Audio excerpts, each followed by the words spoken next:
Hey, what's up, guys? Welcome back to another episode of the Fantasy Fellowshow. I am your host, the Fellow KGB. You can follow me on Twitter at the Fellow KGB. And this morning, Christmas Eve, December 24th, it's about 9:30 p.m. Central Time. John's in Arizona, but John Heffernon is going to be joining me. You can follow him on Twitter at JK Heffernon. I got the link in the description below. But good morning, John. Happy Christmas Eve. How you doing? Hey, good morning, Kyle. Yeah, Merry Christmas Eve to yourself, and yeah, doing well, man. Doing well. Excited to have some actual regular season hoops action to talk about.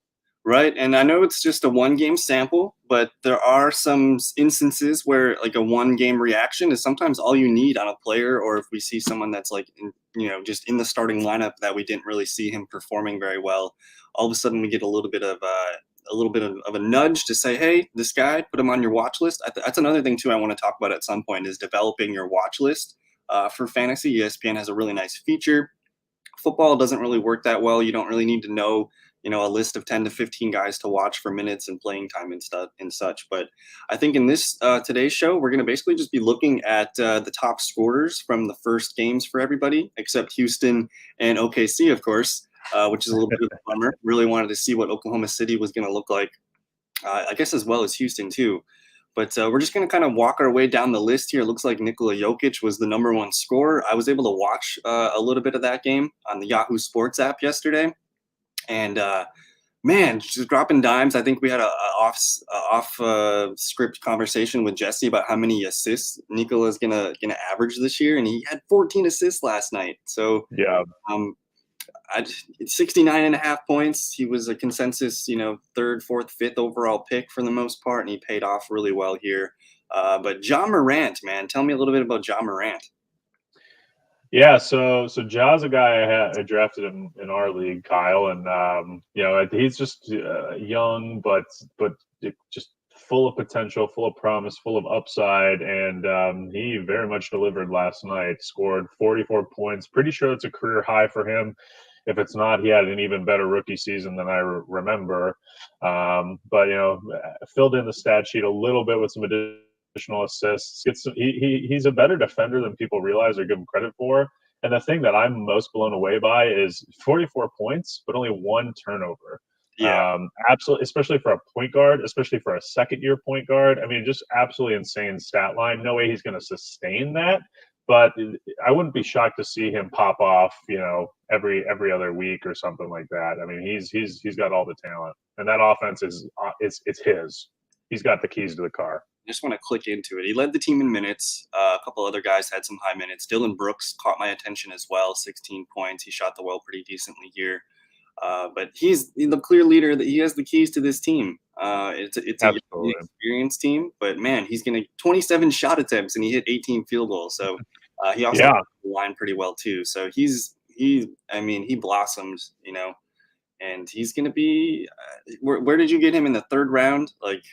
Yeah, so and we have this fun little rule where we have a keeper. We have keepers this year. You get to pick one keeper from your roster, but it has to be someone from the third round or later. So he was my third round pick. He might have been my third round pick even without our little keeper rule, but like I was saying to everyone last night in our message board, he's the guy I'm going to keep next year pretty much already after one game. So he's seen everything. And then I guess on the flip side, we'll move to the next player here, Brandon Ingram. This is going to be my keeper. I got pretty lucky here. And the reason why I was interested in Ingram, he had a fantastic year last year, his first year with the Pelicans. I think some people were worried about competition for numbers with Zion. And there's a couple new guys there as well. But man, he dished out 11 assists, he got 9 rebounds, and then he also puts up 24 points, a pretty efficient shooting night as well. But on that Yahoo Sports app, man, this was the game. Not only was it the Pelicans, but it was versus my Raptors. So I had a lot of fun watching some of these guys play. I'm just going to pull up the box score here. Things that caught my attention is not only Steven Adams was a hog. But Zion, he was pretty efficient from the night, only 7 to 9 field goals. I would expect him to take more shots. This was kind of a down game for Zion. I think he had maybe 29 fantasy points. But overall, it was a very efficient night for this whole Pelicans team. A couple other guys, Eric Bledsoe had a hell of a game. He hit 4 of 8 3-pointers. Lonzo Ball also shot the ball well here. But I don't know if did you catch any of the Pelicans Raptors game? I didn't catch that game, but just knowing like Lonzo and Bledsoe, it just feels like that's not super sustainable for them for 3 point from the 3 point Right. line. I'm surprised they didn't start JJ Redick. Just I mean, you look at he came off the bench and did what he does. He shot 11 threes in 29 minutes. It's fun to see, but yeah, Williamson and Adams, they don't space the floor very well. You'd expect, they probably want to try to pair them with the better shooters as often as they can. So I'll be interested to see how that goes. But at least game one, I mean, if they can somehow sustain that shooting, Bledsoe and Lonzo are going to get as much playing time as they can handle, and they're just so complementary. They fit any kind of offense, any kind of system. They feel kind of like a similar player to me, and which is why I was a little nervous and thought they would struggle. But again, if they can maintain the shooting, which I don't think they will, but if they could, I think they're going to have a lot of success this year. And yeah, I think Ingram and Zion are probably going to kind of trade offensive leader roles, on this team. But to see Ingram being the lead assist guy by a massive margin, that will be something I want to monitor going forward. Like if Ingram can kind of continue to be the primary shot creator on this team, or even a secondary like behind Lonzo or Bledsoe, that's a huge enhancement of his role. And I mean, he's the sky's the limit kind of guy. He's really talented. What was really fun last night watching this game was how good the Pelicans are on fast break. They look to get the ball out. You got Zion running the floor. That's, you can't really just stop him when he's in motion. He's so fun coming down the floor. They look to get Brandon Ingram the ball off the wing right away, and because of his length, he's able to make these passes that get easy buckets. So really efficient shooting night. Again, you touched on the number. The field goal attempts, 12 and 9. That seems about right for Bledsoe, but efficiency, I mean, they both shot about 50%, so that's going to probably waver somewhere down to 30, 40 some nights. But I don't know. Pelicans impressed me. And then while we're here, we just got to shout out some Raptors real quick. Fred VanVleet, not a very exciting game, only 3 for 12 shooting. So this was a very down game for him. Only 3 boards, 3 assists, but he did get 3 steals. So I guess this is a floor game for VanVleet. But the guy here that I think is pretty interesting, Lowry, again, 10 assists, 18 points. We always wonder about his play with his age, but he seems to hold it down. He actually led the team in minutes with Siakam here, so 39 and 39. I'll be watching Lowry to see if anything decreases or if his minutes can be sustained. I think that's something to keep an eye on. Another guy here, Aaron Baines, almost a double-double. I don't know if he's a guy that's well-owned in a lot of leagues, but he's definitely on my watch list. 9 boards, 11 points. He was their lead. They don't really have a true center behind him, so this is going to be a guy that's going to get a ton of minutes and just someone I'm keeping an eye on here. And then my guy, OG Anunoby. He's kind of been known as like a clumsier, kind of slower player, but he's got flashes of like intense energy, and you saw a little bit of that last night. But I was really encouraged by the minutes, 36 minutes, 8 rebounds, 2 assists, 3 steals, and then 2 blocks, only 8 points. This is a guy that's going to cover all the ground for you, and he's going to be on the floor a lot. And the problem was 0 of 5 from 3 last night, but he's in the past, like last year, he was a 38 or 39% 3-point shooter. So definitely someone to keep an eye on here. But the Raptors, not really watching the bench. Maybe Chris Boucher here, 12 points, 5 boards, 2 blocks. He might be a guy that's less owned in some leagues here, but pretty fun game here between the Pelicans and the Raptors. Pelicans, man, they put the burner on him in the third. It was 38-22 in the third quarter, and then they recover. But I don't know. I just want to open it up. Let me check the comments real quick, and then we can kind of see where this conversation is going to go. This is our first really off the cuff. We're just talking, what we've seen here. Sure. We got Aiden saying if you can try to trade for Booker, his value is low after last night. Did you watch the Luka Suns game? I caught a little bit of it. Booker, you want to go to that box score quick so we could just check it out? I wasn't able to watch all of it. But I didn't think Booker had a terrible game. I thought Chris Paul had a much worse game than Booker. I mean, Booker is relatively efficient from the field. His assist situation, I think, will improve. I mean, same with Chris Paul. I think they're still feeling each other out. Aiton, got in foul trouble early, so they didn't get a lot of time to play with their rolling big guy, which I know they get a lot of easy assists off of. If someone's willing to sell Booker low, I'd go for it, but I don't think he had a terrible game last night. I mean, if you also look at their starting lineup, I mean, he was, if you look at their plus minus, he was one of two players who had a positive plus minus. Right. So they were outscoring the opponent while Booker was on the court. So I think he not only, did okay, but passes the eye test a little bit too when you look at that plus minus. So. The Mavs defense was pretty sticky last night. This was a low scoring game in terms of NBA, 102, 106. So especially for these two teams. Yeah, and then just the way that these guys, basically every team last night played almost 9, 10, 11 guys. They're still trying to figure out lineups. They're still trying to get their legs underneath them too. So, but yeah, this is a good buy low if someone's willing to trade Booker here. But I don't know. For me, it's one game. I'm not going to make any knee-jerk reactions. But just looking at this Mavs team real quick, Luka, he struggled from the field. He actually rolled his ankle in this one, and he was kind of dinged up. You could see him kind of hobbled and just grimacing from time to time, but he gutted through it. 32 points, 8 boards, 5 assists, no steals. That was I wanted some steals, but really solid game from Luka. Again, he was 0 of 8 to start the game here, so this could have been a much bigger day for Luka. And then the guy, I guess, that caught my eye that might be available in most leagues is going to be Dorian Finney-Smith. He played 36 minutes at the small forward spot here. 8 boards, 3 assists, 2 steals, chipped in 11 points.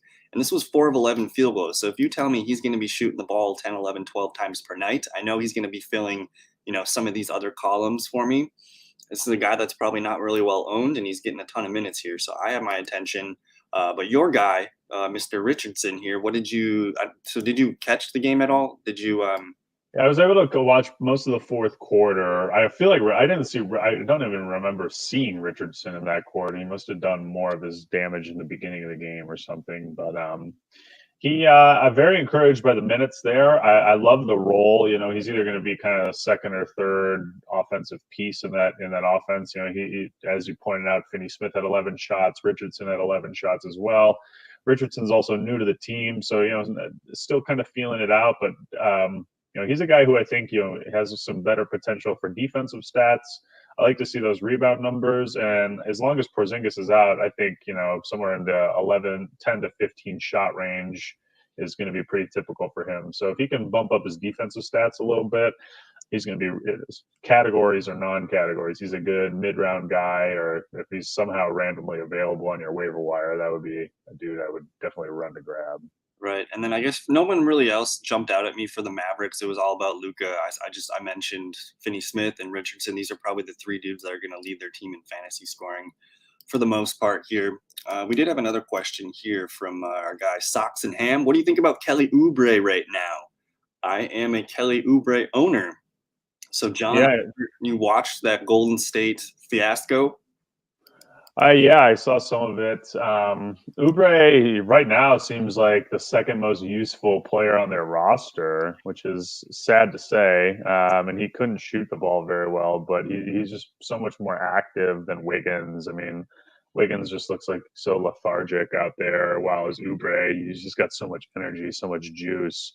I think at Oubre's, last season proved he's a good shooter. I think the Warriors system promotes positive shooters. So I think Oubre this was a very much a floor game from him from a shooting and scoring perspective.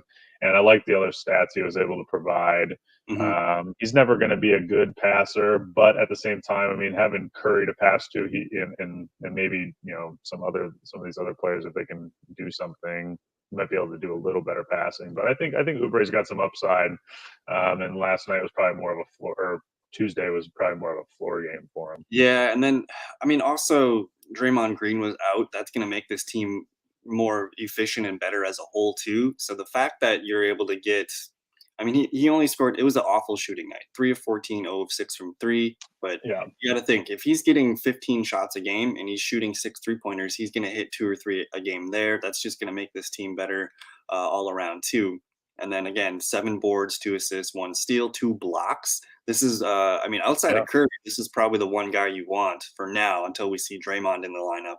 But I was actually encouraged by Oubre. And then, of course, the minutes all the starters' minutes are depressed by probably 10% at least, just because of the nature of the blowout there. So Oubre is definitely one of a guy that I think floor game. What did he still end up with? 20 some points. I'm not really sure, but you'll take this for a bad night. And then the other guy here that I'm into is Andrew Wiggins, 4 of 16 shooting, and on another bad night here. This is a guy who he was able to struggle and get to 13 points, but again only 2 boards, 1 assist, 1 block. He's never going to stuff all of these numbers here, so he's kind of the third fiddle there. But the rookie James Wiseman, what did you see from Wiseman? Wiseman, I thought he was more impressive than I thought he would be. I think he's got to be one of the bigger beneficiaries of the Draymond injury. I know the Warriors like to run small and run Draymond at center a lot. And based on what I was hearing from Kerr in the offseason, it sounded like Wiseman wasn't going to get that much run to start the year. But I was very encouraged by what I saw. He's kind of one of those fringe fantasy players for me right now. Especially, I mean, he's going to be useful if Draymond's out, I think, but I'll be interested to monitor him going forward, especially if they underperform this season. I mean, I think there's a real chance the Warriors do not make the playoffs this year, and second half of the year, Wiseman's getting 30, 35 minutes a game because they want to see what they got, So he's an interesting guy. If you can stash him at the end of your bench, I'd be happy to do so. But I know a lot of rosters only have 2-3 bench spots, and especially in a 10-team league, he might be tough to roster. I know he's got that high draft capital, so a lot of people have him, but I think you'll start seeing that go down once Draymond returns and his numbers go down a little bit. Right, and then just because of the nature of the blowout, he was able to kind of pad his stats in the fourth quarter there. So I really don't know if this is a good game from Golden State for us to make any clear, actual thoughts about what this team's going to do for the rest of the year. So I'd like to see them tomorrow on Christmas Day. They play the Bucks, right? We get Golden State tomorrow. Golden State in Milwaukee, yeah, it's like the first home Christmas game for the Bucks, and certainly in our lifetime, and maybe even our parents' lifetime, Kyle. So I guess after watching that, we'll have another more complete data point here for the Golden State for you guys. So we did have another question in here. Darius Garland worth a pickup? The Cleveland Cavaliers 1-0, man. They put up a lot of points, and I was actually impressed that he put up so many points. They basically ran a 2-point guard lineup last night with Garland and Sexton playing a ton of minutes. Did you check out what Garland put down last night? Yeah, I was impressed with him. I still think Sexton is the guy in that offense, but like Sexton last year in year 2 for him, Garland, now in his year 2, he was, a super underperforming guard in year 1, similar to Sexton. But Sexton got really hot offensively, especially at the end of last year. I wonder if we might see some sort of similar trajectory to Garland, and we might have some sort of very high level 1-2 offensive punch from the guard position for this Cavs team. And when you look at the rest of the roster, I mean, Andre Drummond, he's a good player. Larry Nance, he's a good player. Some of these other guys are decent players. I know they have Kevin Love, but he's more of a complimentary piece at this point in his career. They don't have any offensive punch anywhere. So these two, as much of the share of the offense that they can handle, they're going to get it. So last night was a good showing. I don't think their opponent last night was a too good of a team. So I wouldn't jump to many conclusions here, but Garland he's immediately on the watch list, and if you have a bad player on your roster that you easily could cut, or that's hurt or something, Garland's he's a fantastic option for pickup. And he's about 25.5% owned in ESPN league. So this is a guy that, again, they played Charlotte last night. We don't expect. I mean, Charlotte's going to be like the 9th, 10th, 11th seed in the East. I would somewhere in that range. They're going to compete for a playoff run, but. You like what you see. And I think one of the points that I've been making a lot lately is that first week of basketball, the first 1, 2, 3 games where you see trends and you see something that connects here. So if Garland pops off for one more game where he's shooting the ball, 15 times? He shot 13 times yesterday, 7 of 13, 4 of 8 from 3. So this is him being at the peak here. This is what a good game is going to look like from him. So I think we need to see where the bottom is first. But again, if you can hold on to him for the next game, see what happens. But you do like to see the 6 boards, 6 assists, 1 steal, and then the minutes. I'm following the minutes here. They ran a 2 point guard lineup for the most part last night, so you really like what Garland can do, and he's definitely. So is he worth a pickup? I would say he's worth a stash for now. See what the floor is going to be.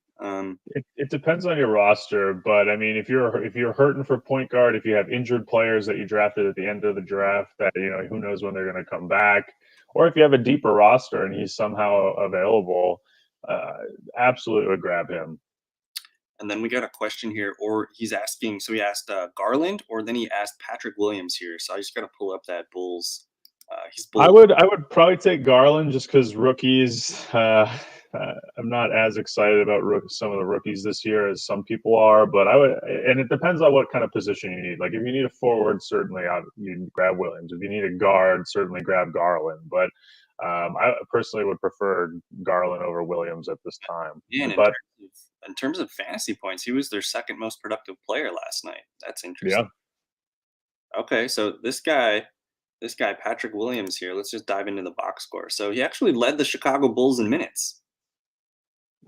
That's pretty nice. it was. You gotta keep in mind that it was an absolute blowout. Trae Young. If you go down to Trae Young's minutes, you'll notice he played. I don't even know if he played in the fourth quarter. Yeah, I mean he basically had 30 points. Yeah, I think he had 27 points at the half, 37 by the end of the third, and I don't think he came back in. So I think the Bulls were being blown out, and they were giving some guys some minutes. But I mean, you like what you see from Williams. I think it's incredibly encouraging, and his efficiency looks good. He's able to get a couple other stats. If he could bump up his rebounding a little bit and bump up his defensive stats, this would have been a really, really impressive game from him. I mean, I think game one for any rookie, this is a pretty darn good stat line. So I'd like to see him in a more competitive game and see how many minutes they kind of expect to give him. But I mean, if he's not on your watch list now, you're not paying attention.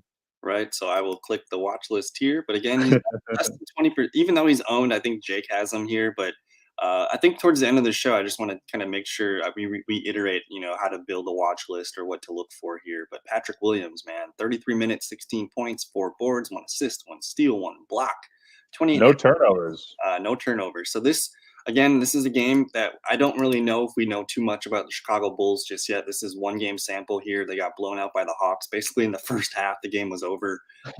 But I like the commitment to get Patrick Williams minutes and to just they clearly want him to learn this year. So there's going to be opportunity there. So I do like Patrick Williams, but I think for now, give me Garland because he seems like someone that could sustain a little bit more, and I think he's got a better supporting cast around him. That the floor with the boards and the assists and some of the defensive numbers, I think that's going to be a little bit more predictable night to night here. And yeah, he was asking for a points league, and then we got Michael Carew saying Dejounte Murray. Oh my goodness, Dejounte Murray was a gem last night. Let me just pull up that. We'll go back to the Grizzlies. I think we kind of touched on the Grizzlies at first, but the Spurs kind of off to a rocky start at first, but then they pulled away in the second quarter here, and a lot of minutes here for the starters. Heavy minutes for the starters here. I don't really know how to digest Spurs for fantasy here, but what do you got for us? Well, DeRozan is the guy who jumps off the page for me. I mean, a near triple double, 14 of 15 from the free throw line. I mean, he's always one of the leading free throw guys in the NBA. But if his efficiency from the line is going to maintain somewhere around 90+% this year, he's easily 25+ scoring a game. He's always going to get the minutes. He's the focal point of the offense. I know Murray is their point guard, but DeRozan and Murray tied in assists. I wouldn't be shocked if Murray or DeRozan leads this team in assists this year. Murray, I like a lot. I think he's a really talented player. And Popovich, he adjusts to his talent better than just about any coach. One thing to worry about with Murray, I think he's going to be solid right now. When Derek White Jr. comes back, or I don't even, it might just be Derek White. I don't know if there's a junior in his name or not. But when Derek White comes back, he's their backup point guard. But he was a guy who performed really, really well last year, and he and Murray kind of cannibalize each other, kind of cap each other's upside. So I would roll with Murray happily until Derek White comes back, and then maybe you start looking to trade him when Derek comes back. That would not be a terrible strategy if there's someone willing to buy Murray and you can get a player back that you like. Okay, I like that idea quite a bit. I'm just going to pull up San Antonio here. So him and DeMar DeRozan, the most productive players last night. So I think a 43.5 from Dejounte Murray, that's going to be, towards his ceiling for the most part. I think he's probably going to settle somewhere in that mid 30s, low 30s for an average points per game here. So, but again, you like Yeah. the opportunity. I don't really know what's up with Derek White as far as his injury, and he's not a junior. I don't see a junior here. Yeah, no junior. Sorry, They Derek. paid him significantly on Monday here, 4-year, $73 million deal. So this is a guy here. I would also assume that Patty Mills gets kind of pushed down here. He had 19 minutes yesterday. That's probably a direct correlation there to his minutes. But yeah, there's going to be a lot of they play a lot of small lineups here. You see all these shooting guards here that started the game. But a guy that's catching my attention is Lonnie Walker, the fourth. Let me just pull up his numbers. This is a guy that's probably owned, or he's 3% owned in most of your leagues here. And at the shooting small forward spot here, I think there's going to be some opportunity, something to keep an eye on here. 17 points. That's a 16 points, 6 boards, 2 assists, 1 steal, 1 block.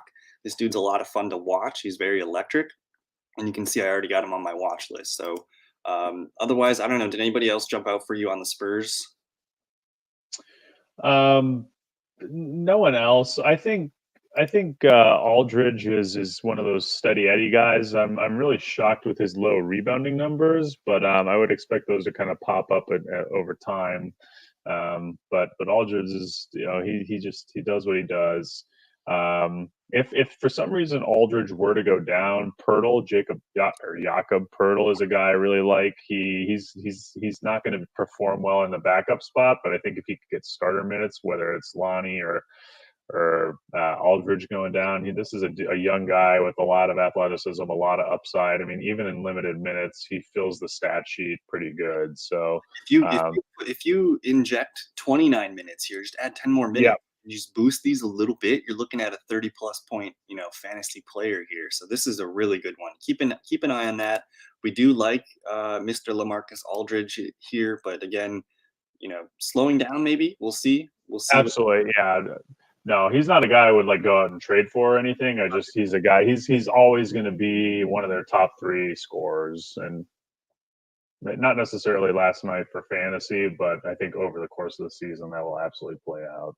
And then just keep in mind, Derek White probably coming back at some point here. I don't really know. It says he has a toe injury. I haven't looked into it more, but I will definitely be watching him and seeing when he's coming back, because that could limit. That could take away from even some DeMar DeRozan, some Murray. This could limit shot attempts. It could limit a couple of their other stats here too. So you're looking at probably a ceiling game for both these players here.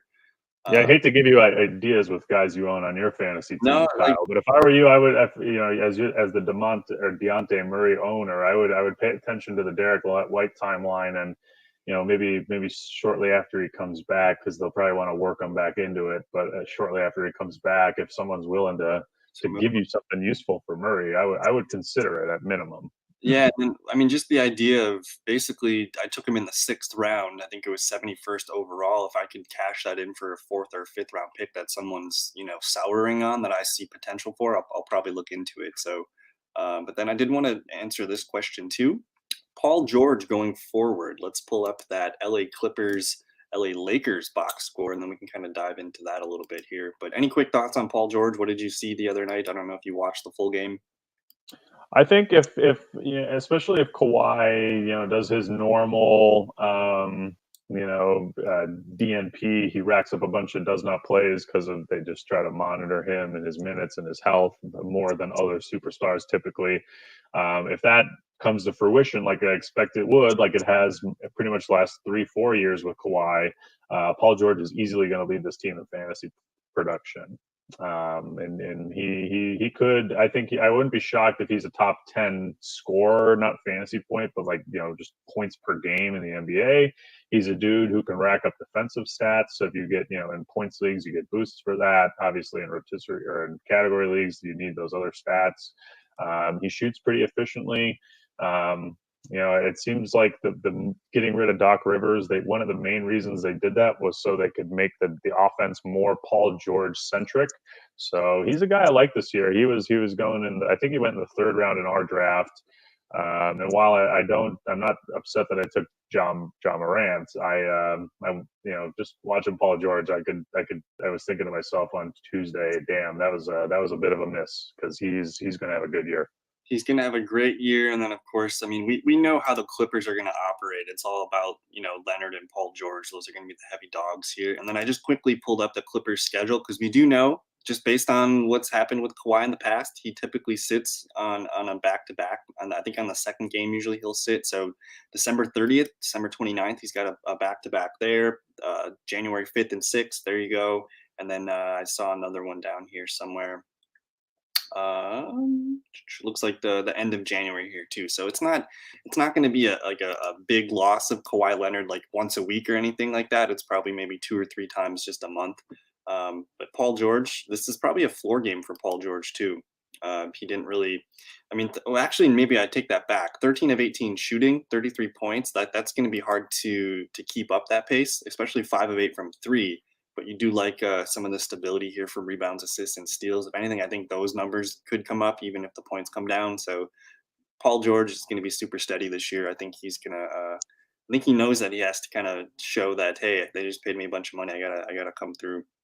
But any other? Yeah, it's kind of interesting. I think it's a floor game for the other stats outside of scoring, and I wouldn't even say it's a ceiling game for his scoring. I think this guy, I mean, he was I think top 3. I think he was number 2 in scoring his last year in OKC 2 years ago in the NBA.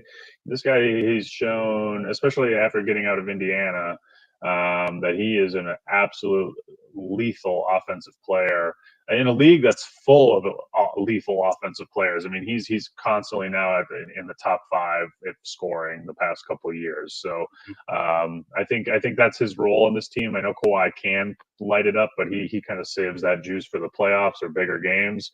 I think for your regular games, Paul George is going to be the main scorer.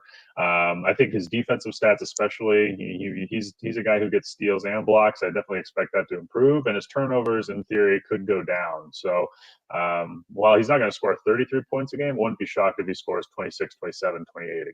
So, and I was kind of shocked that it was only 40.5 fantasy points per game or fantasy points the other night. But again, you mentioned the 5 turnovers. That's going to be on the high end for most nights, and we do expect the rebounds and assists and steals to be locked in and probably a little bit higher for the most part. So Paul George, really good stuff here. But Zubac, let's go. So good. And especially I thought I can't remember who was calling that game, but they made a really good point. Is last year he was a starter for I think almost every game, and now he's inserted into the second lineup, and he's basically just going to dominate against second units now. Whereas last year he battled against starting centers, and now he gets to kind of bump back, keeps his minutes up too. But this is a guy that when you drafted him again, I was like, God dang it, like this is one of John's guys, and he's a very productive player with his minutes. And again, you see 27 minutes, only 3 rebounds. That's a little bit low for him too, and then 1 assist. 6. We have them split out, Kyle. 6 total, yeah. 3 offensive and 3 defensive here, so 6 total. But then he chipped in a couple other stats here, and then of course 11 points. So 25.25 here. This seems like a pretty consistent guy here. I'm not really sure how much percent. He's almost 52.9% owned. So this could be a guy, especially if you need center help. This is a guy that's available in almost 50% of leagues. So any other final thoughts on Mr. Zubac here? Yeah, I mean, I know Ibaka's the starter, but you made a great point. I think Zubac gets an opportunity to clean up against bench units, which is a great opportunity for him. He's 23 years old, so in theory, he's improving, especially centers, where your body, your strength is so important to your production. He in theory could kind of improve as the season goes on. And on a team of a bunch of old guys, a team that went to went relatively far in the playoffs last year, so their offseason is kind of shorter. This is a guy that could get a lot of minutes this year. I don't think Ibaka is going to play every game. So I think there's a lot of opportunity for Zubac, and I would kind of think this could be this might be what he averages throughout the season, 25-ish fantasy points a game. But as one of the worst. I would think this is maybe more close to a floor game for him. Yeah, this one feels really good. And then again, just as basically like the second or third worst player on your team, this is a guy that's just going to consist. And you got him 130, like the 12th round. This was your second worst pick. The second Yeah. player that you took. So if you're hitting 20-25 points with your worst player, that's been a pretty good investment there. So I thought really good things. And every time I saw him score, I'm just like, damn it, John! Like every time. So, but I think that's enough for the Clippers. Did you want to touch on anything from the Lakers real quick? What did you see from I mean, it's hard to evaluate. It's Davis, it's James, and I guess it's Schroeder. Those are really the three that this team's going to be built around. I cannot for the life of I love Dennis Schroeder. I think he's a really good basketball player, but I cannot for the life of me believe that he's going to rebound the way he rebounded last night or on Tuesday, excuse me. I think he's got a lot of upside though, because LeBron is not going to, especially early on, I don't think they're going to play LeBron in every game. I think Anthony Davis will play a lot more, but if LeBron doesn't play for whatever reason, just because of rest reasons, Schroeder gets a massive bump because he's essentially the only other, point guard on this team. Another thing I like Schroeder a lot. I would definitely expect those rebound numbers to go down, but he's also a guy who gets a lot of steals, can give you a block or two. I even think his points could go up. So he's a guy where I think his fantasy points might stay the same, but I think some of those other stats will balance out a little bit. One guy on the Lakers I was really encouraged by in game one was Harrell. And one thing I was concerned about him for was, I kind of figured they would rest Anthony Davis a little bit, and Davis does get banged up a little bit, so there's some upside for Harrell in that regard. But one thing I saw a lot when I was watching this game was Harrell and Davis were sharing the floor together pretty often, which I was a little surprised by. I wasn't shocked because I know they like to play Davis at power forward, especially in the regular season. But that's super encouraging. You've got the minutes highlighted. He led the team in minutes. It was kind of a blowout. I know the final score looks better than it is, but it was kind of a blowout. And the Lakers kind of pulled their starters a little earlier than you would expect. I mean, when the hell do you see LeBron play less than 30 minutes, But Harrell looks like a guy, whether they're getting blown out and it's garbage time or whether it's a serious game, he's going to be, they want him in the mix and he's going to be on the floor. So he's a guy I really like this year. Yeah, and again, 17 points, 10 boards, 3 assists, 1 block. This could be your floor guys. And even they have Marcus Sol here. This guy's just a placeholder. He's just like the ceremonial, starter, essentially at this point for veteran presence. But it's going to be Harrell doing a lot of the heavy lifting there too. So you took him as early as the 6th round, I think. So we were both pretty high on him. I think I took him in a mock draft as well at like the 6th round, and a lot of good stuff here. So as far as the Lakers, Davis, James, Schroeder, and Harrell, those are really the only guys I'm interested at this moment. They did play a really deep bench here. They played a lot of guys with a couple different variations of the lineup. So interesting game from the LA teams. But I did want to get to a couple other questions from the chat room. We got Mike Butter asking about Robert Covington. What do we want to talk about this Portland Trailblazers team that did not look great last night? Yeah, let's look at the box score, because this is a game that I did not watch at all, and I've even tried to watch the highlights of all the games before we got on, but this was one I didn't even check out. Covington, 20 minutes. Where's his points? Covington, 1 point. Only three field goals, though. He shot 3 threes, nothing. So you're still getting a floor of 4 rebounds, 3 assists, 1 steal. So if you get that every night, that's fine.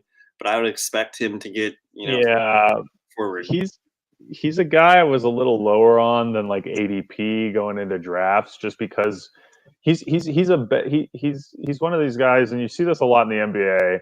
He's an incredible basketball player, but he's not a good fantasy producer. Sure. He's not a dude who's going to fill up your scoring column that much.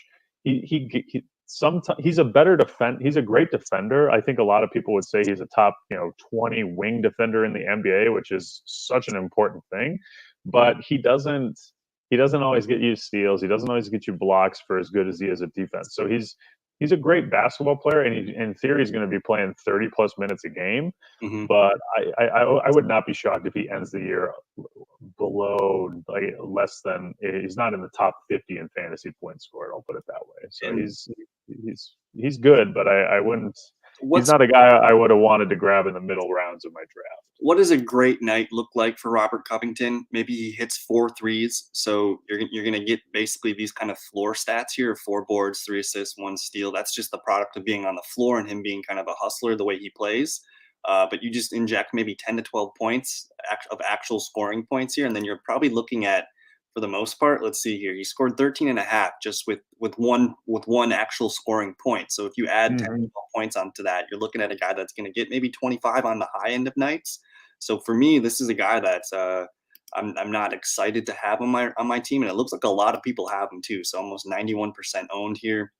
Looks like he was a 6th round pick in our draft here. So this is looking like a potential. I don't want to say bust. It's been 1 game here, but I'm not really seeing a high upside ceiling. And then just with being on a team with Lillard and McCollum, man, shots are going to be few and far between. He's not going to see a high. Absolutely. So. Yeah, he's a guy. He's a guy I want on my team. It's just at the end of my roster. I was not a guy I want to take in the middle rounds of a draft. Which, according to his the percent rostered, it looks like most people probably grabbed him, before round 8, for example, and that makes him really low on value. But like for your end of a bench guy, he's one of those guys, that as we go through the year, Kyle and our active managers will be picking people up, dropping people. He's one of those guys, one of those guys that's going to be on every single roster this year at one point or another. And he'll give a lot of useful games, but he's not essential to hold on to at the same time. Okay, so this is a guy. So quick reaction here. Do you drop a Robert Covington for some of the players that we've been looking at, like for Darius Garland? Do you plug in Garland? Like, would you rather take that potential? Is that the move? It's like always, obviously very position dependent. If you need guards and you don't need forwards and you have Covington, I would run as fast as I could and smash the add button. There's another guy here too. Gun to my head, positions don't matter. I have to take one of them for the rest of the year to score in a head-to-head points league. I'm taking Garland. Yeah, I think so too. And then there is, while we're kind of quickly talking about a guy that you might want to add over Covington, and this is position, dependent here. I'm thinking of a point guard that impressed me just because I watched the Bucks last night, and I ran. I didn't walk. I ran. I made sure to get Jeff Teague, because who knows when Kemba Walker's coming back, and just with the way the Celtics looked last night, man, they gave the Bucks trouble. And Jeff Teague was the 3rd best player on the floor last night. He only played 25 minutes, but he filled up with looks like 3 rebounds, 4 assists, 2 steals, 1 block, and he also contributed 19 points. So this was a guy here that put in 38.25 fantasy points. And again, we don't know what's going on with Kemba Walker here. I think Jeff Teague's pretty widely available, 11.2% owned. Yeah. This is a guy that I think is going to probably jump in that percent rostership pretty quickly here. Yeah, he's a guy I would definitely think is rosterable. I think he shot that was the only game I watched from beginning to end of the first 2 days. I don't think he's going to shoot as efficiently as he did last night for the regular, continuing through the season, but he's a guy who's going to be, to your point, very, very valuable until Kemba comes back. And honestly, even once Kemba comes back, Jeff Teague is you just saw it. In 25 minutes, he was able to do that. So maybe his minutes go down a little bit, but if he can still give you, you a 10% reduction in minutes and a 10% reduction in fantasy production, he's still going to get you 20, 25, 30 points a game, which, if for these end of the bench roster, you pick him up for matchup dependent weeks or whatever, that's more than enough. He could be useful all year. Yep. And the 15 shots, I don't expect 15 shots every night. So maybe in 7 for 15 shooting, he did shoot some layups, but he also hit 4 for 3. So that's not going to happen every night there too. So, on the low end here, again, we said 38.25 fantasy points. If I just remove, 10 actual points here, and I just say he's going to score 9 to 10 on a typical night, I'm still looking at a guy that's probably going to score 25 points just based on some of the other numbers here. Yeah. So Absolutely. for my worst player on my team, I think I'm going to take that and run with this opportunity. And then the Celtics, just based on their roster construction here, they were kind of rotating Thompson and Tice. So they played just with like one true, power forward center, and then they kind of played some small ball here. And they put out, they had lineups of Jaylen Brown, Smart, Tatum, and Teague running around with one of those centers a lot. That was kind of their main rotation here. So he is kind of like a co-starter in my opinion. Where is fellow Jesse? Because he asked me about offensive rebounding last time I was on the pod, and actually while watching this Bucks game last night, they were talking about how Tristan Thompson.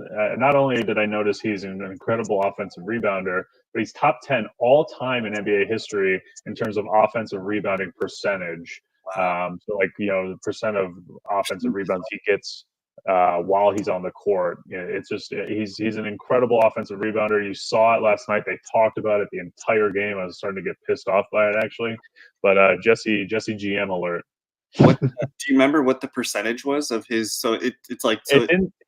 It's an interesting statistic. I don't even think I worded it correctly. But yeah, it's not the percentage of his total rebounds, but it's like the percent of available offensive rebounds that a player collects while they're on the court, and he's Sure. top 10 in NBA history. Awesome.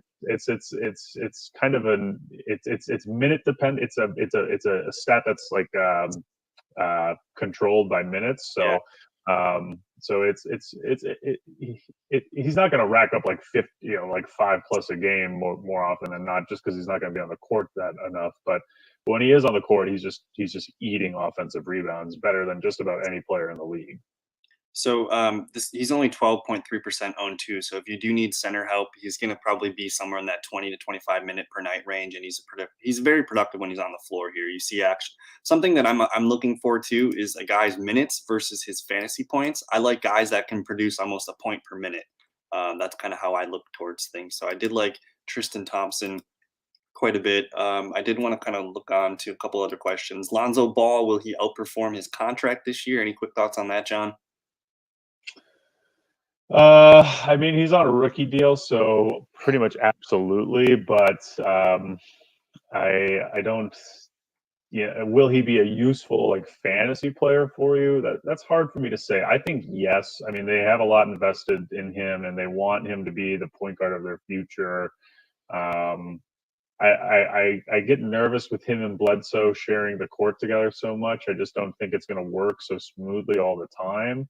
But last night they proved they can do it, and their passing numbers were terrible compared to both like who those players are. So in theory, they could. It could be better than I expect, and even with my conservative expectations, I say absolutely he will outperform his contract. I agree. And then, I mean, Bledsoe, who knows if how long he's going to be. I don't know his contract situation with the team. So in just the next 2 or 3 years, Lonzo Ball is just going to continue to grow. So I think so as well. And then Mike's asking about Jeremy Grant. So I did want to pull up the quick. I don't know how much to spend time on the Pistons here. Blake Griffin did pour in 15 points, 7 rebounds, 2 assists. So that was nice to see. But Jeremy Grant's in question here. 4 of 11 shooting night, 9 points, but only 1 rebound. 3 assists and 1 steal here. So kind of I think a lot of people were looking for the opportunity that was present for Mr. Grant here, and he underperformed pretty massively here. And then the one guy here, Mason Plumlee, this is the guy that I kind of had my eye on, and he was the Plum Lord. He was the leading fantasy guy here for the Detroit Pistons. Any quick thoughts on the Pistons and what can we take away from this team right now? Well, going back to contracts and under or overperforming, Jeremy Grant is going to way underperform his contract, maybe one of the larger margins in the league. I think he's a great player, a great role player, but they paid him to be a star, and they don't have any stars. So when you make a role player be a star, that's very few times in NBA history are those players able to kind of overcome their situation and make something good of it. So he's in a tough situation for his skill set and his contract and what they're asking him to do and all that stuff.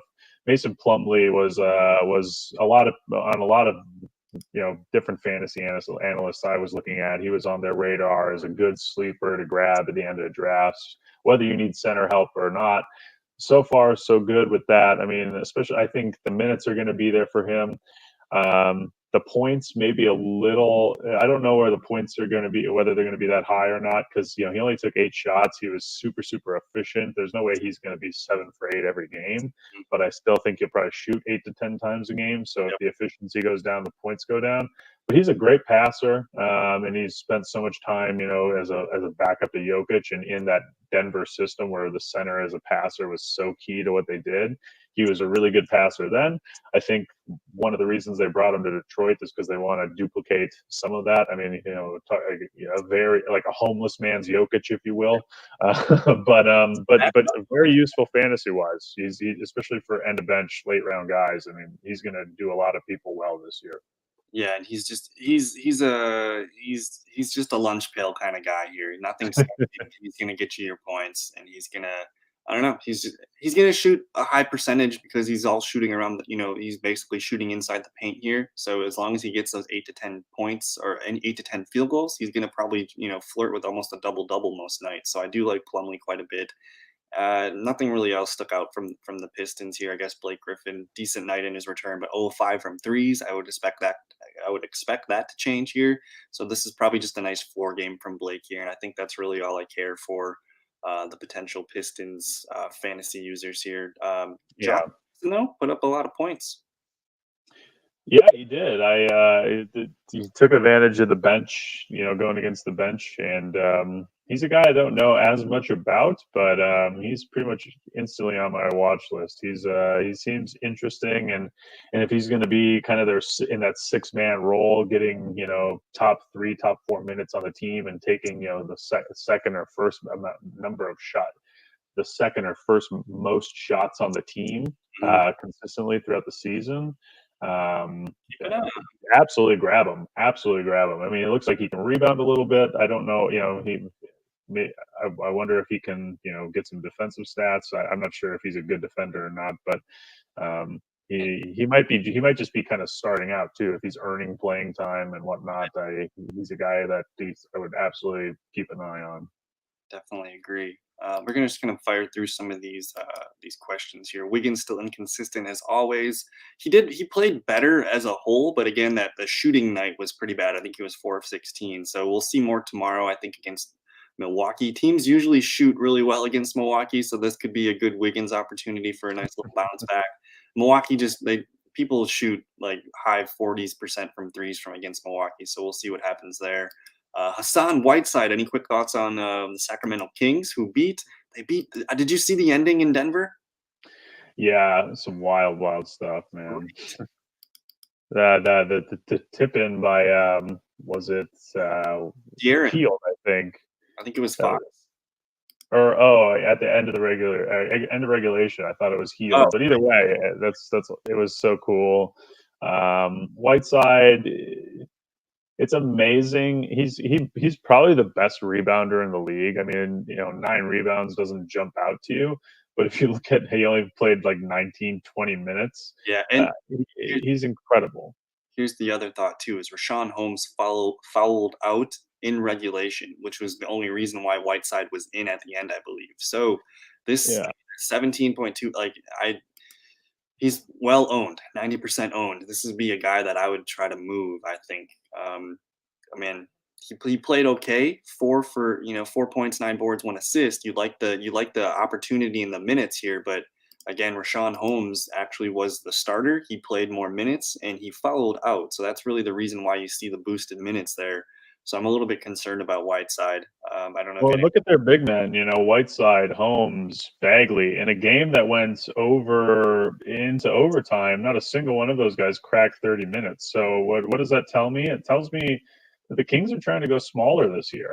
Their roster isn't necessarily built to do it. I mean, when you have a guy like Whiteside and you have guys like Bagley and Holmes, who are all very solid to, if not good, NBA players, it's surprising why you would try to go small, but the Kings never, they never use their roster appropriately. It seems like that's one of those constants in life. And so I'm sure they'll misuse Whiteside all year, But if he can somehow get to 25 plus minutes, he is. I mean, if he can get 9 to 10 rebounds in less than 20 minutes, and his block numbers are always so high too. I mean, he will be an absolute fantasy beast if there's some change in this roster and the way the minutes are distributed, where he gets to 25 plus a night.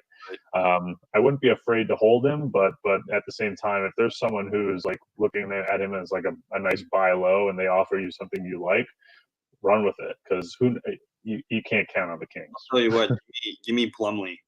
Give me Plumlee over Whiteside. Ooh, that's a tough one. That's a tough one. It depends on your roster. It depends on, are you looking for some upside or are you looking for a steady Eddie? And if you need a steady Eddie, then I'll take the Plumlee right now. But Whiteside has some serious upside if the Kings can somehow figure out what the hell they're doing. So I think it would require almost a Holmes injury. He did get hurt last year. I think it was his shoulder. So I think it's gonna have to take something to Bagley or Holmes. I think they're most committed to Bagley. Bagley's gonna see the floor, and then with Holmes, I think he was the guy that they drafted too. They seem committed to him, whereas Whiteside, I'm not really sure how much they are committed there. But it's a weird 3-man rotation right now, and he's kind of the third man in that pecking order. So. And none of them got that many minutes. I know the two fouled out, but Whiteside even still didn't get. It's just so confusing. I kind of wish I would have watched this game, because especially playing against Jokic. Like, no wonder Jokic went off. They didn't put a big guy on him most of the game. Like, and Holmes can't really compete with his girth in the paint, but he was kind of pesky for the most part. But he had to use up all his fouls. So Sacramento Kings, interesting group of guys there. Do you trust RJ? I don't trust anybody, and I'm trusting RJ. I think if there's two Knicks, it's RJ Barrett and Julius Randle, and then you can pretty much stay away. But any quick thoughts on Mr. Barrett here? Yeah, the Knicks are going to lose a lot of games, but that doesn't mean. I mean, we see this in the NFL all the time. You can have trash teams that have useful fantasy producers. Look at you want to maybe a little wild comparison. I know it's not apples to apples, but RJ Barrett is James Robinson. Yes. I mean, he's a useful, an incredibly useful, an incredibly talented player on just an absolutely atrocious roster, and young and all the upside in the world. I mean, that would be the comparison I would make. Now, I don't think Barrett is going to, the value of a top 5, top 10 running back in fantasy football that's not going to translate to how valuable RJ Barrett is this year. But that is the best comparison I can make from football to basketball. So I think Barrett's a really valuable guy. He didn't go very high in drafts, so if you have him on your roster, you kind of took him as a guy that you could cut if you need to in the season.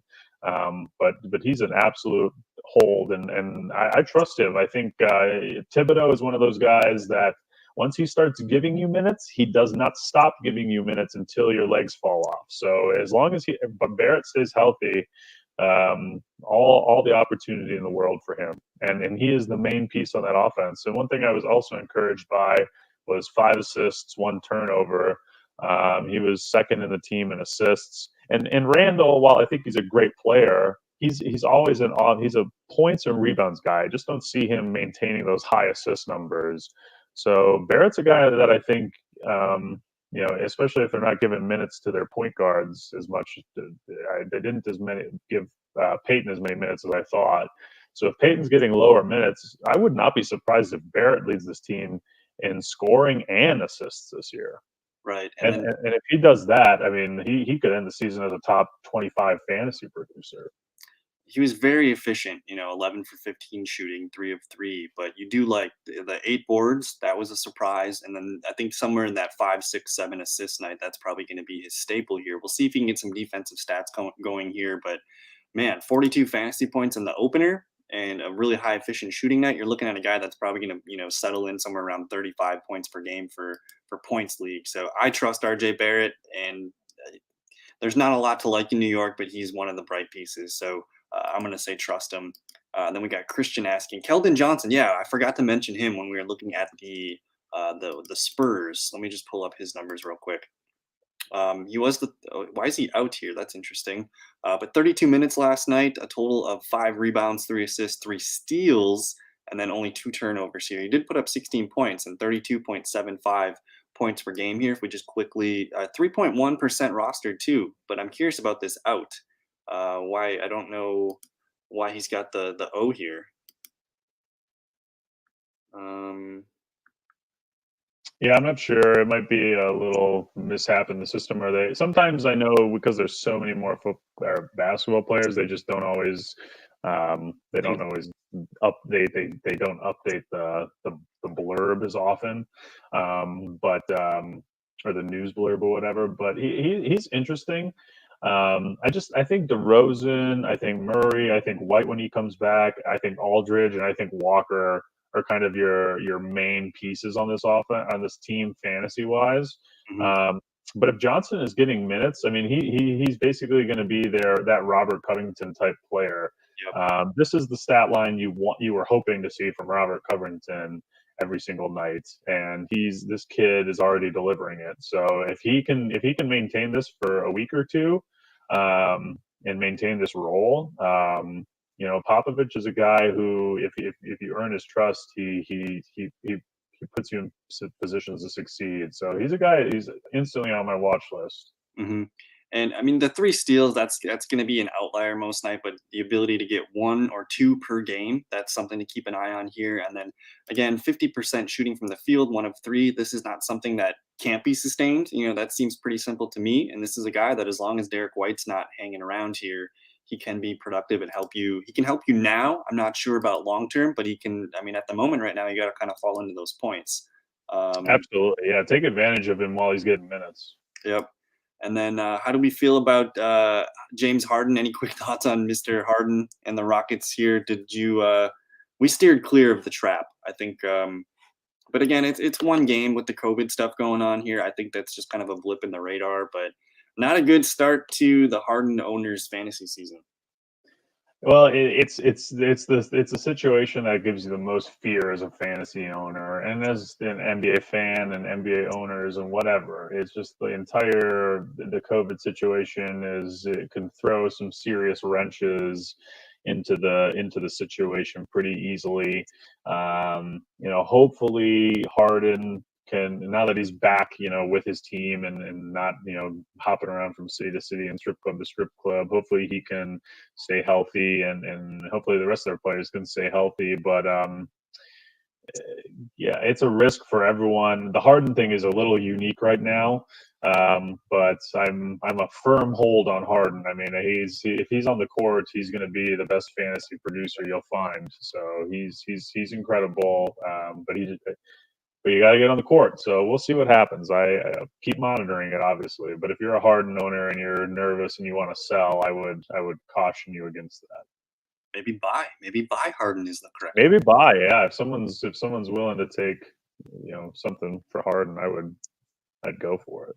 Turner Hair in the question in the chat room here. What's going on, Turner, man? He's asking, should we start Dragic, Killian Hayes, or he's also got James Wiseman here? I'm assuming this is maybe just he's got maybe a lot of guys playing. And he just needs to get the one guy in there. Uh, Hmm. I like Dragic. He's a good scorer. I'm not trusting Killian Hayes just yet. I think it's between Dragic and Wiseman. Do you have any quick thoughts on that? Yeah, I think I'd probably go Dragic. He's getting 30 plus minutes. He's essentially the main facilitator, shot creator on his team.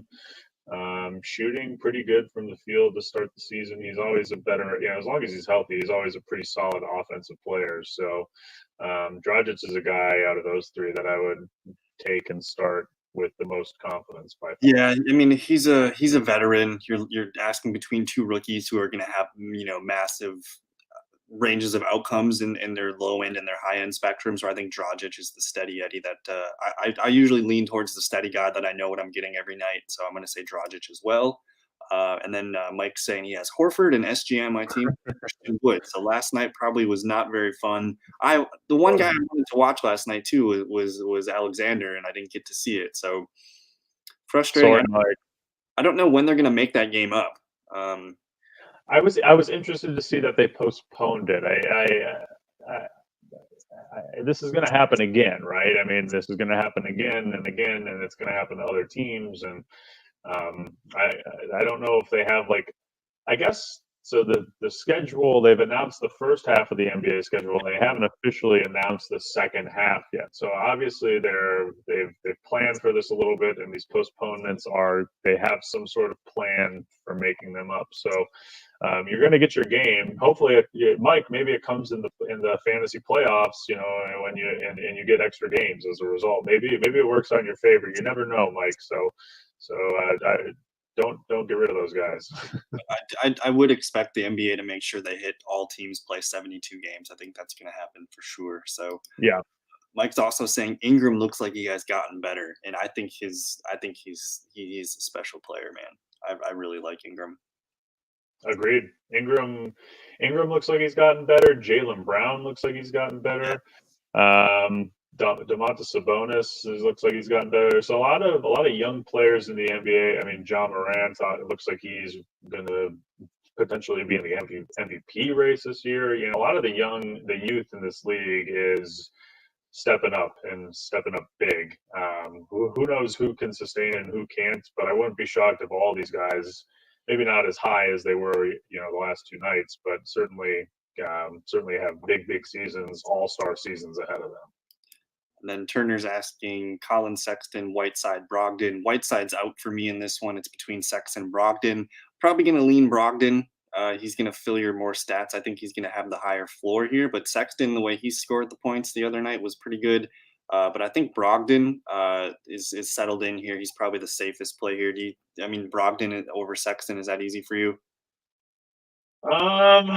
Let me see. How many points did Brogdon have last? Brogdon put up 46.75, and Oh yeah, well yeah. Then give me Brogdon. It's pretty close though. I mean, Sexton's a better scorer than Brogdon. Brogdon's a better passer than Sexton. In theory, Brogdon's getting you some steals and steals and blocks much more than Sexton. But yeah, I'd probably go Brogdon. But it's pretty darn close. It's pretty close, but yeah, I think just the rebounding and the assists, give me Brogdon. And Brogdon does have the potential to put up a lot of points. Really streaky, good three-point shooter too. So I think it's Brogdon, Sexton, then Whiteside there. And then This is fun. We got Mike asking, what's your top 3 fantasy tips? And one of his is saying finding players that play multiple positions, because yes, this is one that we've been hitting on all of our mock drafts lately too, is those dual eligibility guys are extremely valuable. Especially in nights where you have to, you have 3 centers that are all playing or something, and you got to kind of mix it up and do some different things. So that's definitely probably one of my tips. And then, I don't know, do you have any quick tips that come to mind for just fantasy basketball advice? Yeah, I think another big one is roster composition. So make sure you're make sure you. I was looking at our league, Kyle, and there was one, I won't name a name, but there was a guy who couldn't play a small forward. I believe it was either power forward or small forward. They had 2 guys on their bench who were playing, but they couldn't play a small forward because they just didn't. The roster they didn't have a good balance of all the positions. So make sure you have all your you have a couple guys at each position. Try to balance that out. That's one of my strategies in the draft. I try really hard to make sure that I build a roster, especially early on, where I have enough of each player at each position. So and definitely pay attention to that in free agency as well. So that's a huge tip. I mean, you not only the position flexibility is huge for maximizing how many players you're able to play throughout the season, but also having a balanced roster of a good number of guys at every single position is. So here's an example. Really helpful in that. This is an example. This is exactly what I was talking about. Yeah. Last night. This is my dad's team. He was hoping Thaddeus Young would play at the power forward spot, couldn't play. He left Darius Garland and Darius Rozier on the bench. This is almost 80 points. That's 80 fantasy points here that he left out. He made some roster, some decisions here. He couldn't get all of his guys in the lineup here. So this is an example of that 2-player eligibility where you look at my team. We can even look at John's too, but I'm littered with double eligibility guys here. Towards the end of my bench as well here. So that's something that really plays into my looking for players. Another thing too is just build that watch list, people. You see, when you're looking for players here, even if you don't want to add someone, it's always really helpful to look here. And then this is a tip for me. I filter through minutes. I filter through offensive rebounds because we get an extra, quarter of a point for offensive rebounds. I'm filtering through all of these stats, and then I'm looking and I'm basically almost trying to add everyone that's leading in these categories that is available here. So that's a really big one for me. And then as far as once we get some more data here, this is my other tip, is you see this tab here. I really like to filter by last 7 games, last 15, maybe this is days, last 7 days, last 15 days. That lets me know who's playing the hottest. It also gives me a range of who's been the most consistent. Those are probably my favorite features that I like to use for tips here. Yeah, absolutely. And then do you have any final thoughts on that? No, I think those are some solid tips. Those are things I pay attention to the most. Pay attention. The last thing I guess is pay attention to the schedule, especially when you're making decisions on those fringe roster guys and looking at guys that you want to pick up. You mentioned like look at last 7 days, last 15 days, see who's hot. The other so the question I would have there is think about a situation where there's one player who plays 5 games in a week and another player who plays 2 games in a week. The guy who plays 2 games is a much better fantasy producer, certainly, but just having 5 cracks at it, you're just the likelihood that you're going to get more fantasy points goes up. So not just paying attention to who's scoring well and performing well over time, especially recently, but also look at the schedule. You're showing some of the ESPN functionality. One of the tools I use a lot is if you look at the top left, that schedule button. So I'll hit that and just look to see, okay, who's got games coming up. Especially so like if I'm in a situation where like my weekly matchup ends on Sunday. So I'm looking on Sunday for players to pick up for the next week. And if my game is already over on Sunday, whether I win or lose, I might start picking up players in advance, like guys who play Monday, maybe try to get a Monday, Tuesday back to back or something. And then I can drop that player on Wednesday, so just to use the schedule to your advantage. You don't always have to pick up the best possible fantasy player. Sometimes it makes more sense to pick up guys who are going to give you more games. A lot are, these 3 games in 4 days too. So you pick up Larry Nance. I mean, he's not, just as an example, like if I wanted to.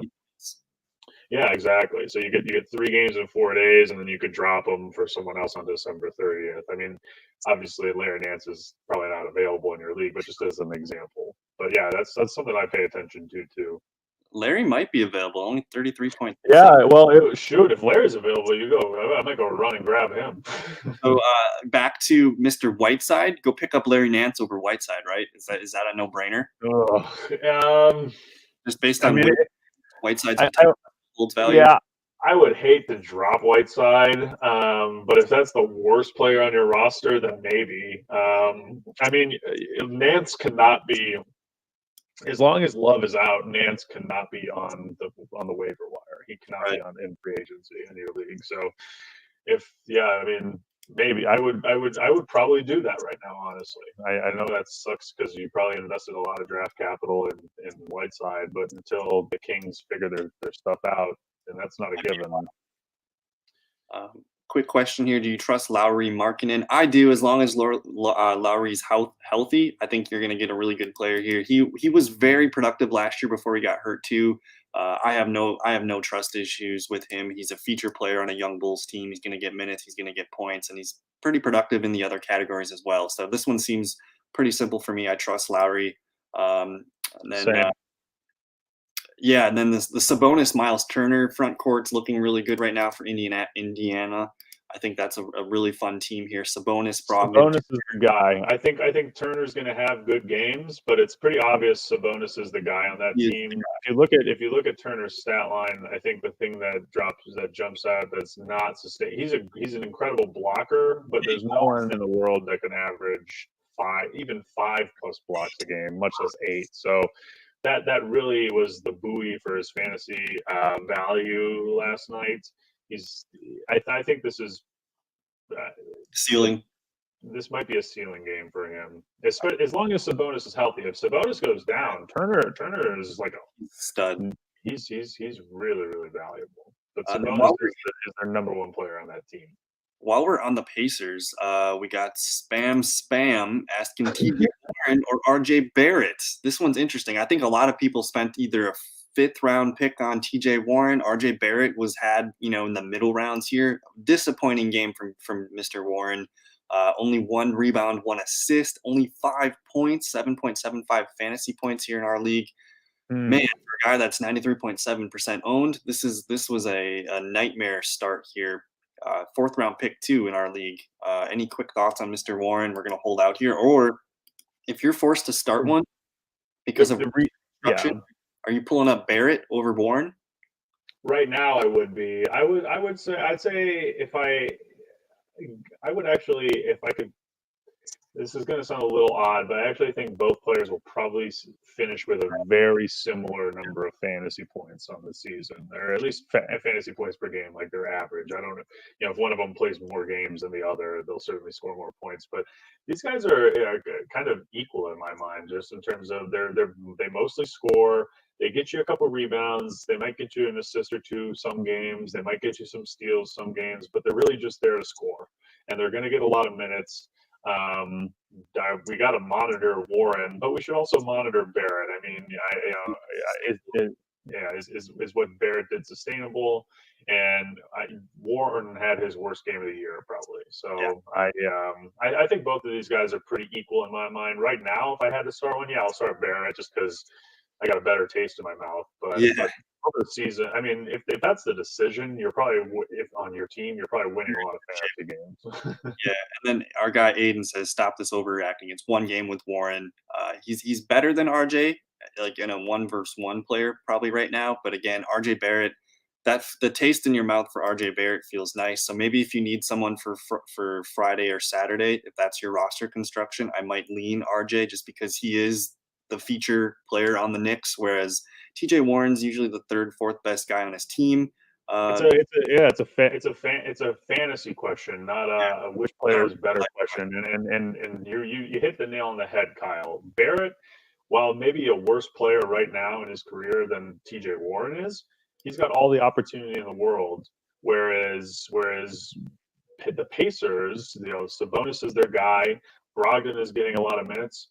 I don't know where Oladipo falls in that pecking order, but in theory, Oladipo is even higher in the pecking order than TJ Warren.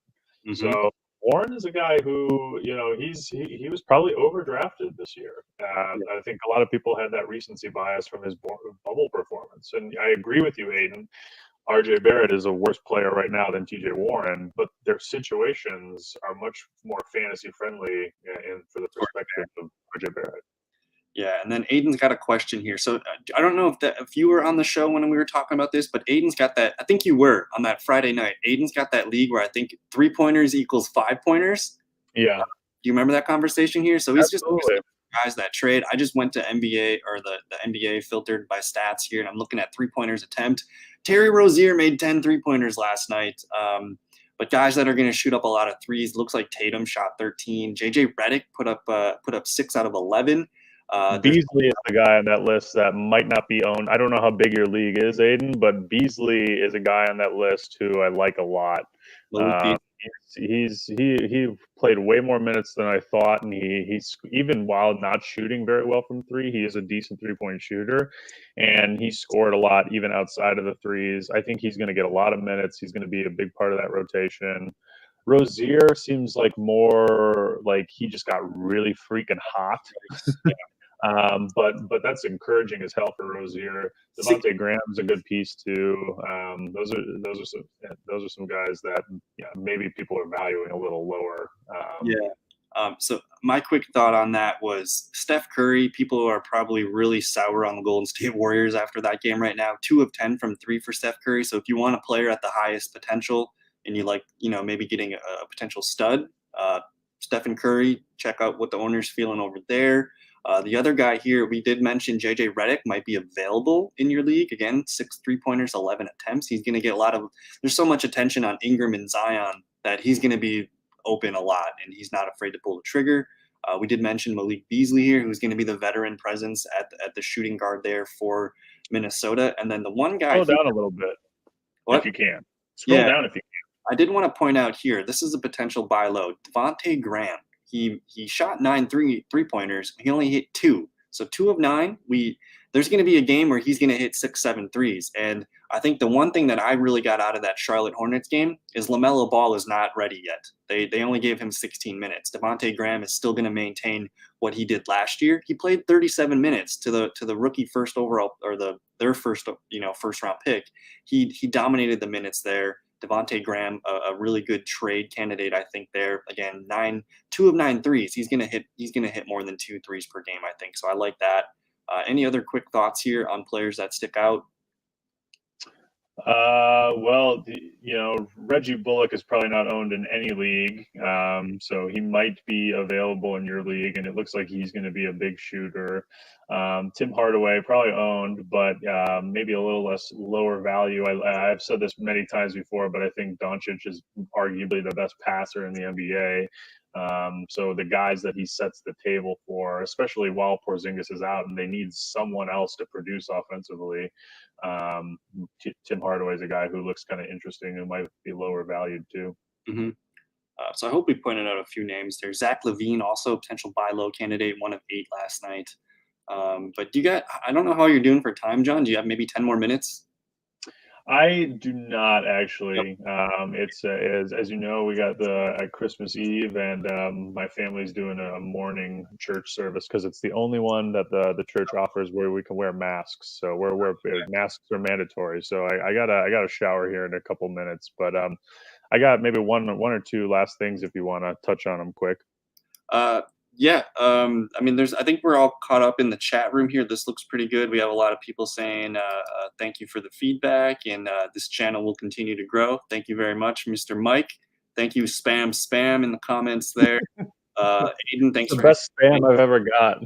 best spam. Yeah, you guys are very much appreciated. And we're just I've never done, this is our first true fantasy basketball podcast. We've done the mock drafts. I put out a live draft video as well, but we've never just sat and dissected the stats.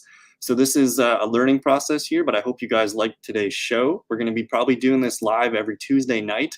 I don't know if John's going to make it next Tuesday, but the other thought in mind is I had maybe Tuesdays and Thursday nights, John. So maybe I hit up Drake on Tuesday, maybe do one with you on Thursday of next week. We'll kind of work out those kinks if you'd like.